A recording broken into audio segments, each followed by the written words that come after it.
to Real Talk for Real Teens, the show where we uniquely combine the information teens need with the entertainment teens want.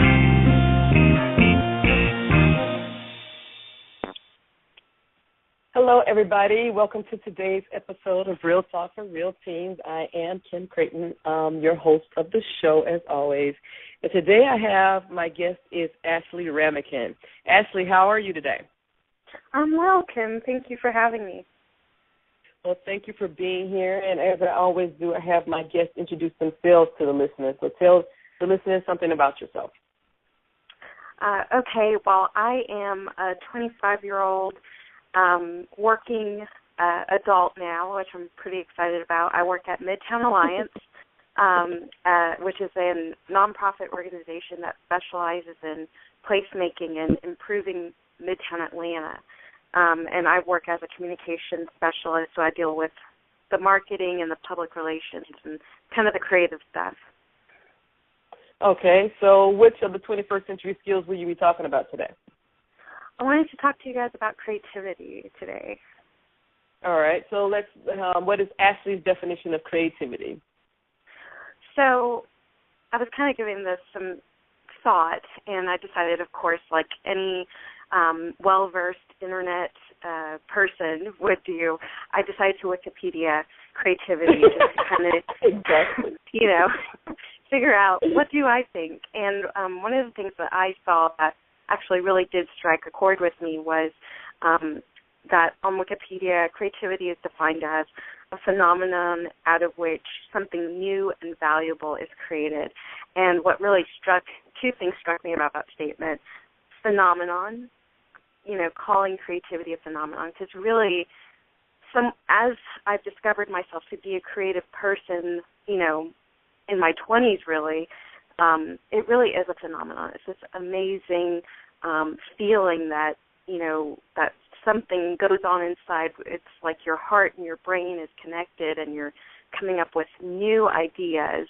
And it's not just new ideas, but it's something that's valuable or transformative somehow. So that's what it means to me. All right, so let's get into this conversation. So you stated that you're 25 and you're excited about being an adult, and you have a job that you have to have very well developed creativity skills in the way you define creativity. So how did you get from point A to point B? How did you end up where you are now? And how did creativity lend itself to that? So it's, I was actually, reflecting on this myself earlier, and I think it's kind of interesting. I never saw myself growing up as a very creative person.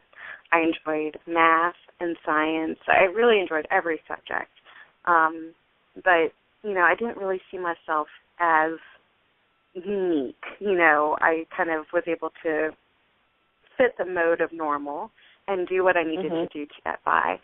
I think it wasn't really until, I guess, my last couple of years of high school, early years of college, that I really realized that I had something to say beyond the norm.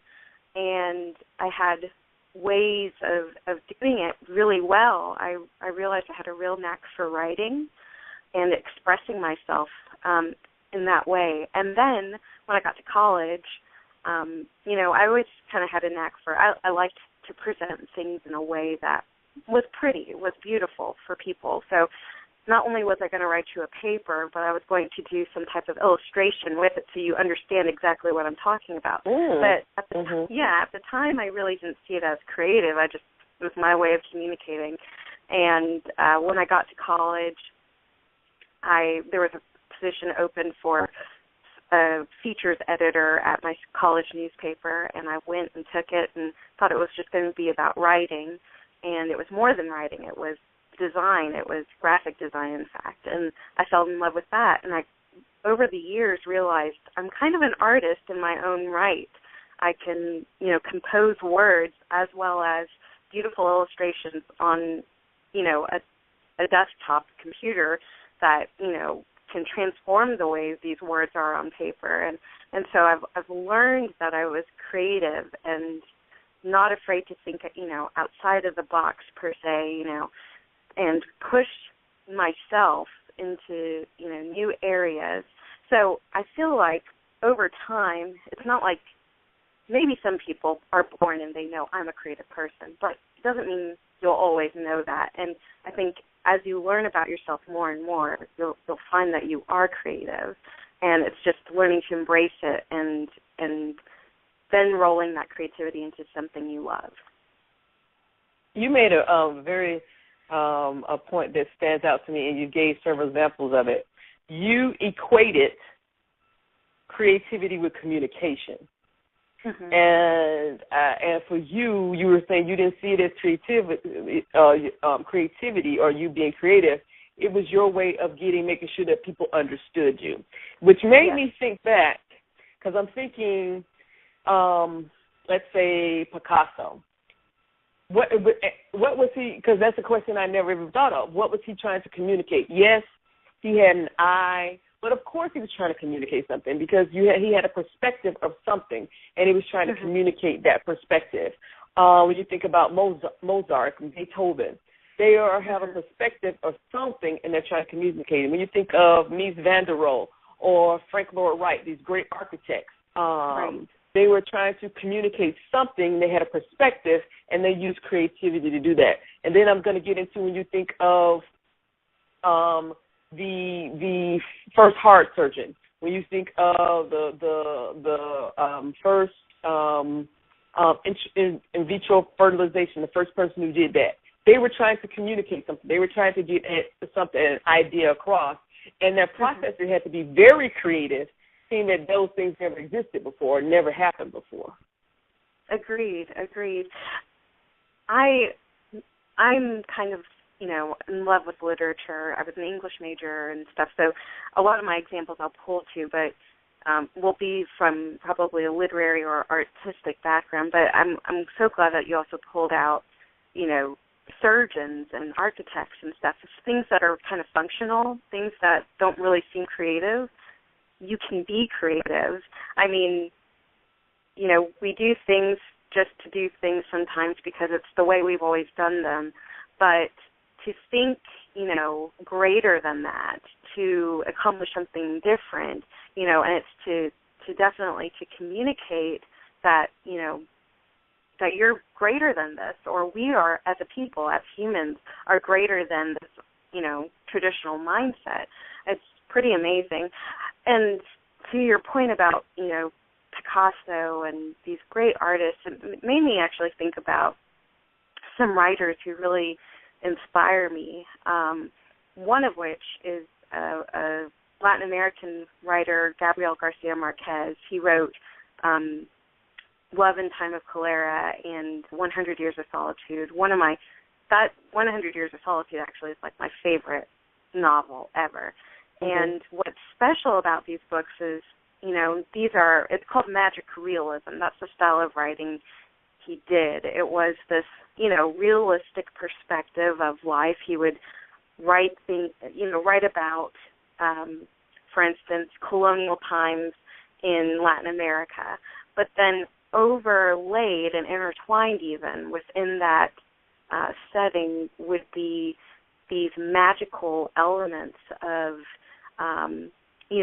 for instance, he had Remedios the Beautiful. She was this beautiful woman who, when men looked upon her, they would fall to their death because she was that gorgeous. She was amazingly beautiful. These magical elements that really opened my eyes, and I think for a lot of readers, it opened their eyes too. And I think that type of,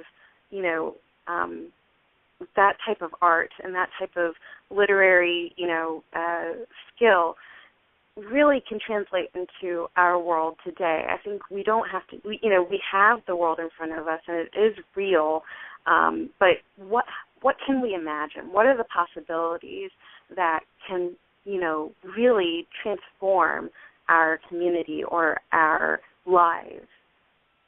And two things came up from that. First of all, the idea of she's so beautiful that people die is so from Greek mythology.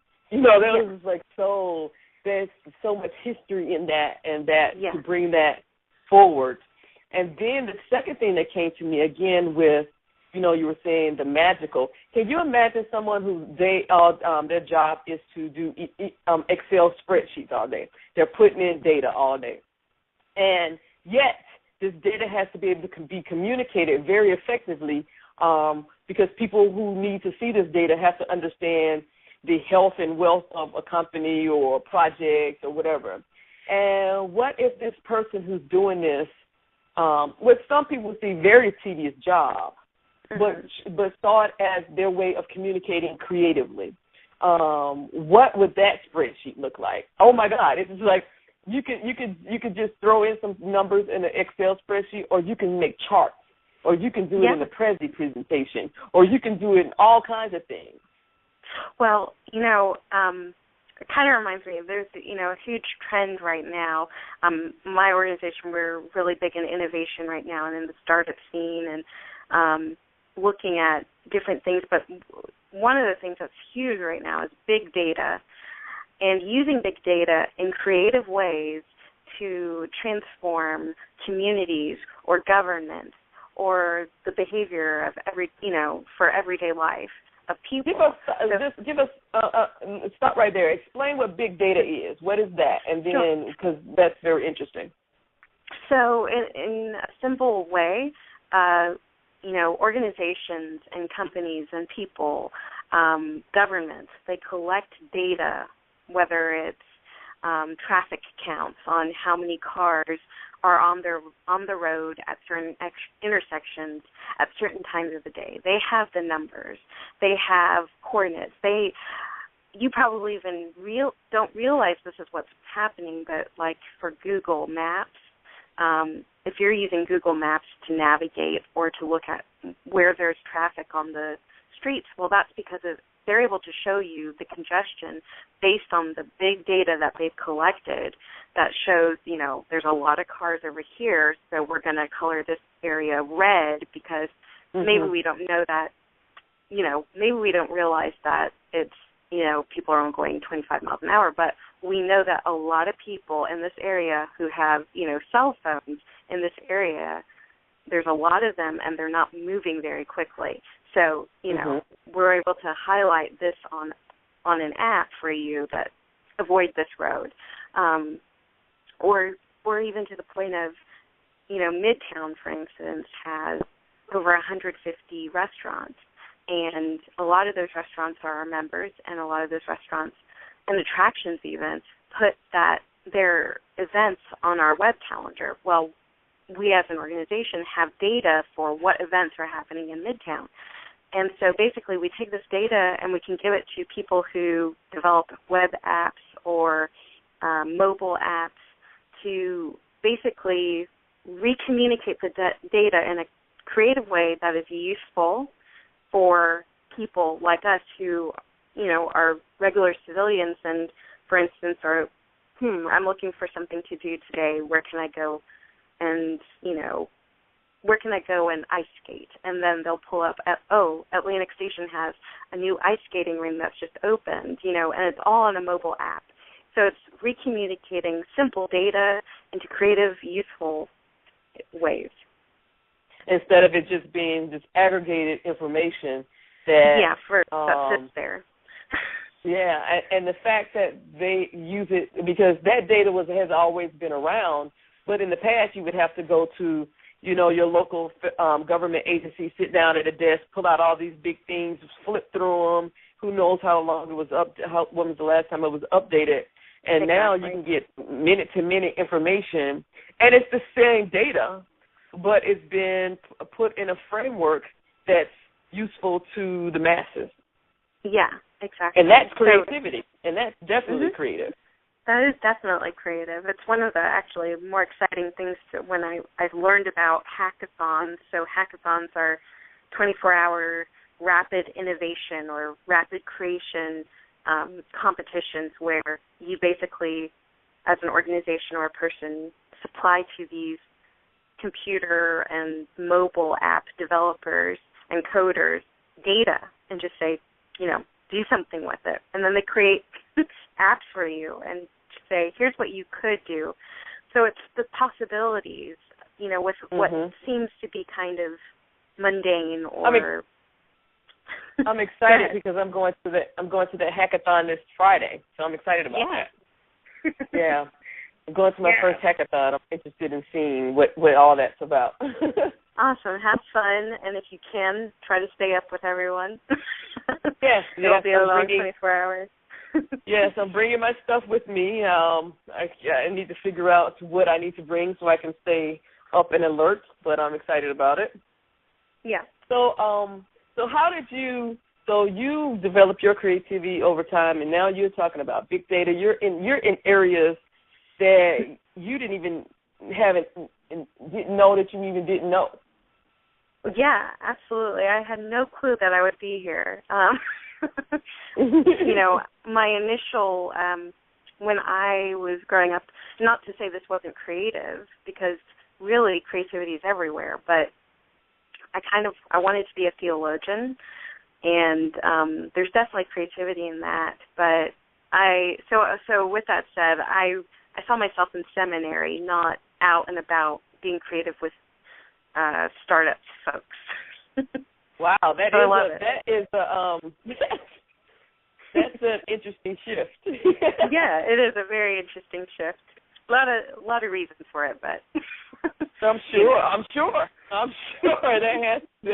that's a huge goal. I mean, I'm sure there's some very creative ministerial people out there, and some of who even may go to hackathons, but to contemplate that and then to be where you are. So tell me how, because you said you're on the marketing side. So how are you using your creativity? Now you have this job. How are you using your creativity to get to communicate what your organization is doing, what they're about?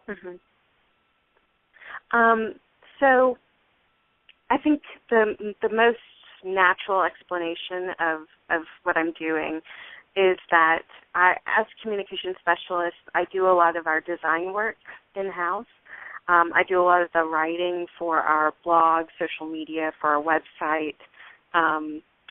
So I'm getting to creatively communicate the technical stuff of our job. And so let me kind of explain a little bit more about the organization I work for.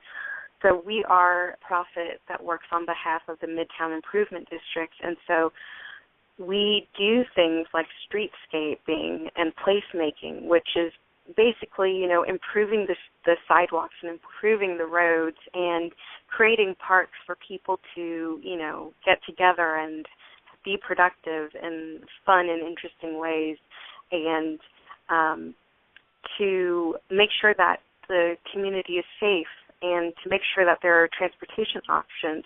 So we do a lot here, and from a communication standpoint, I get to take all this technical stuff that a lot of the folks here, have to deal with. For instance, when it comes to streetscaping and, road grades and, even the word streetscaping itself is kind of like, well, what is that? So I get to find creative ways to promote and bring awareness to these great projects that we get to work on that really transforms the community. But on another level, because I work with such creative people, even though they're very technical, there are very creative people here who are trying to think of new ways to reuse, for instance, vacant parking spaces or vacant buildings and repurpose them so that they can be incorporated back into the community in really positive ways that really uplifts, people who live, work, and play here. Okay. So that's sounds like a lot. Yeah, it is a lot, and it's kind of cool being in a communications because I don't just get to deal just with transportation or just with sustainability. I get to touch it all. And it's nice because even for me, I hope for myself to kind of transition into a position like my colleagues who are city planners or transportation planners, placemakers, tactical urbanists, do all this stuff. I'm loving these names. I'm loving these titles. I know. Yeah, the titles sound amazing. So, but these are the people that are really hands-on in trying to transform the community, essentially. And I feel that, especially with my creative side, it really can happen. And so, again, that's something that's very, because people, when people come on and talk about creativity, I would like to be very clear that creativity is not all about art and dance and music and theater. Anything can be creative. So city planning, think about this. City planning. I lived in Chicago for years. That city was planned very creatively. It's every 8 blocks is a mile. There's a northwest, not northwest, there's a south, it's north-south, and there's an east-west. So it's on a grid. It's on a north-south, east-west grid. So there are very few, there are absolutely no curved streets. And the streets and then the other ones, there are very few, maybe 5 in the whole city that are on a diagonal. But they're, clearly at 45-degree angle diagonal. So to get around that city, I get confused sometimes because to get around that city, as long as I know I'm going north, it doesn't matter which street I take. I can end up where I need to be. Here, I can think I'm going north, and I'm not going north. Yes. Yeah. I think Atlanta faces some serious challenges in terms of transportation and layout. I mean, think about it. It's sprawl, but I think that you have, and not to sound, redundant, but you have really creative people here. I mean, Kim, you and I were at Core Reaction a couple of weeks ago and really came up and met with some really creative people who have really great ideas on how to transform Atlanta into a thriving, city that's competitive, that could, get up there with the best of them. And so I think from a city planning perspective, yes, Atlanta has challenges, but I think there's ways that we can really transcend those challenges and overcome them. Exactly, and that's the point I was making was, Chicago and New York were planned that way. Now, though there's a challenge here, it takes great creativity to make it work. So, yes, city planning in Chicago is not going to be as exciting as city planning down here because the city's laid out. I would kind of agree. I would definitely agree with that. Yeah. Atlanta is a great example. I think another great example from a community development standpoint, I have a cousin who works in community development up in Detroit. I think Detroit is another city to watch because despite its, going into bankruptcy and really just struggling over the last couple decades, I think it's a city to watch because it's going to be so much more exciting. That's a city that has opportunity written all over it. Oh yeah, absolutely. And it's going to have to. It's going to take those people, city planners, and everybody coming together and being creative. Because there is, I was just up there actually in August for a funeral, and that city has, when you talk about, has a lot of room for growth. That's one of the cities. There has a lot of room for growth. When they get whatever plan they get together and they get moving, because there's so much of it dilapidated, they can actually just tear down. They can. To me, Detroit is a clean slate. Yeah, and it really is. How many places can say that I have a clean slate to work with when it comes to a city that size? Exactly. And I mean, that from there, the possibilities abound. Exactly. Yeah. You could do anything. Exactly. And that's the emphasis on anything. Anything. All right. We're going to take take a break, and when we come back, Ashley's going to give you guys 3 tips on developing your creativity. Follow us on Facebook and YouTube at Real Talk for Real Teens and on Twitter at RTFRT Radio. New or unknown musical artists. If you'd like your own mini concert, request information at realtalkforrealteens@gmail.com. All right, guys, we're talking with Ashley, and we are finishing up our conversation. And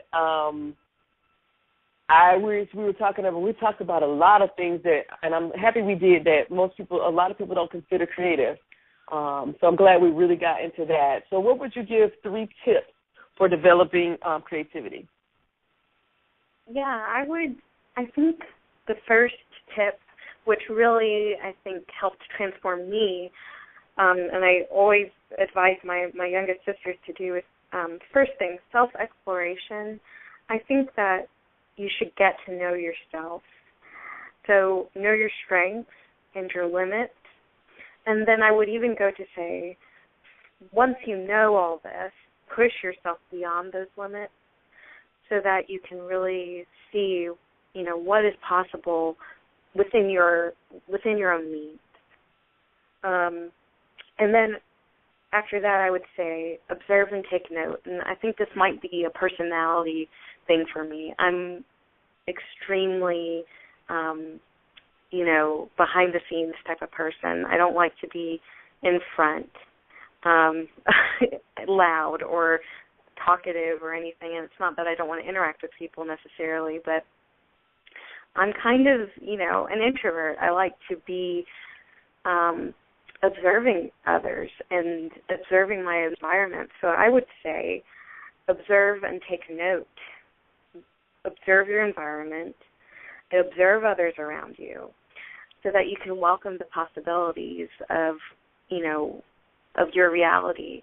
I think that, you'll be in the environment and take note of the way, the color of the grass or the way somebody waves goodbye to someone else. These simple things that most people wouldn't really pay attention to, but that can inspire your creativity in whatever way that it does, whether it's writing a story, painting a a piece of artwork, or opens your eyes in terms of where I'm familiar with city planning. This could be where this empty parking lot is.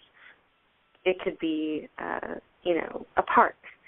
And then lastly, I would like to say be courageous. So take yourself outside of your comfort zone. Be yourself in everything you've ever imagined yourself to be, and be honest with others and yourself about the truths and realities in front of you. I've always thought that, sometimes it's not that I didn't have a lot of friends. I don't want to sound like a, sob story, but I found it difficult sometimes to make friends, and I always often what's wrong with me? And I realized it was because, I feel like I was courageous, and my courageous, my bravery, my fortitude was often misunderstood, I think, because people themselves weren't comfortable being courageous themselves, So I think it's very important to be yourself in everything you've ever imagined, and go after the things that you want.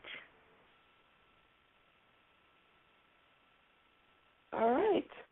So we'd like to say, again, thank you, Ashley. This is Ashley Ramocan for taking the time out of your day, because I know you're still at work. So thank you for taking the time out of your day to spend some time with us and share your knowledge. Thank you so much, Kim, and thanks, guys, for listening to me. All right. Have a wonderful day. You too. Bye-bye.